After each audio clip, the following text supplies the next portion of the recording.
Баршаңызға сәлем. Бүгін таң атпай поликлиникаға барып келдім да, үйге келсем қонақтан қалған қанша мұнан обал болып тұр ғой, құрсын деп, бұдан сухарик жасап тастайын дедім, әйтеуір бір күні жеп бітеміз деп, оны десте жасап тастадым да, сосын мама алып келген қаймақ бар еді, осындай басында қызығып жедік та, тұрса осылай жегіміз келмей қалады ғой, одан май жасап тастайын дедім. Айтпақшы достар, менің рецепттерім, яғни менің видеоларым ұнап жатса, тіркеліп лайк басып кетіңіздер. Мен үшін бұл үлкен мотивация береді.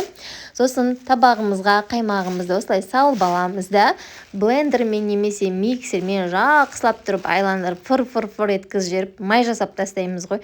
Осылай шығады. Қараңыздар, сап-сары май болып шықты. Сәл тұз салып жіберсеңіздер болады. Сосын қолымызбен алып майдың формасын жасап тастайын деп, өзінше кәдімгідей салафанды алып тұрып дүкендегідей жасап тастайын дедім ғой.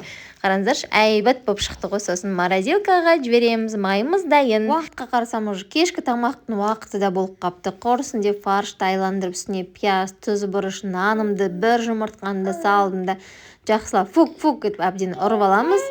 Содан кейін формочка жасаймыз.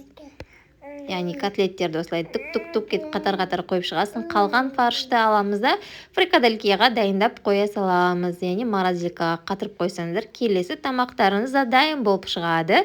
Сосын аламыз да оны екі жағын фук еткізіп тұрып қуырып аламыз. Сосын мен үстіне зажарка жасамаймын, мантоваркаға, яғни буға пісіріп аламын. Кішкентай балалар болғандықтан осылай жасаған дұрыс деп есептеймін.